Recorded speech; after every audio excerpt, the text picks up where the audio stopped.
जी बिल्कुल, Pakistan super league का 8वां addition आज मुल्तान में पहला मैच खेलना जाना है और इफ्तिताई तकरीब होनी है। इस हवाले से शायकीन क्रिकेट की आमद का सिलसिला जारी है। हमारे से एक ऐसा जोड़ा मौजूद है, बल्कि एक ऐसे शख्स मौजूद है जिन्होंने PSL से शादी कर ली है। ये मामला क्या है, सबसे पहले आप ये बोर्ड देखें, इनके ये जो लेके आए हैं प्ले कार्ड, उसके बाद जनाब इनसे बात करते हैं। जी, आपने लिखा है कि I got married with PSL, तो ये ज़रा कहानी बताएं, हम पढ़ तो रहे हैं, आप भी बताएं। 2022 जो है तब तक पाकिस्तान PSL का मतलब था पाकिस्तान सुपर लीग, लेकिन अब जो है वो हमारी रिसेंटली शादी हुई है और मेरी मिसेज़ और मेरा नाम जो है वो मिलके वो भी हमने एक वर्ड बनाया कि पाकिस्तानी शकीला लतीफ़, ये मेरी मिसेज़ का नाम है।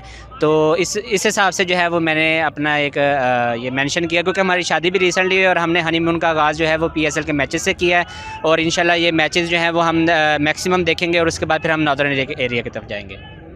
और इसके बाद जो है मेरी टीम जो है लाहौर कलंदर है और मेरी मिसेज़ की टीम जो है वो मुल्तान सुल्तान है और मैं उम्मीद करता हूँ कि आज मेरी ही टीम जीतेगी। अच्छा जी, इन्होंने तो कह दिया मेरी टीम जीतेगी, आप क्या कहेंगे? मैं ये कहूँगी कि मैं मुल्तान सुल्तान को डेफिनेटली सपोर्ट कर रही हूँ, तो वही टीम जीतेगी। और मेरे हस्बैंड की वैसे कमिटमेंट है कि अगर आपकी टीम जीत जाती है ना तो फिर ये मेरी टीम को ज्वाइन करेंगे। हाँ जी बिल्कुल, ये जोड़ा है और इनका ये कहना है कि इन्होंने अभी रिसेंटली इनकी शादी हुई है और इनका जो हनीमून का टाइम है वो आज से इस स्टेडियम से इफ्तिताई तकरीब से शुरू हो गया। जी।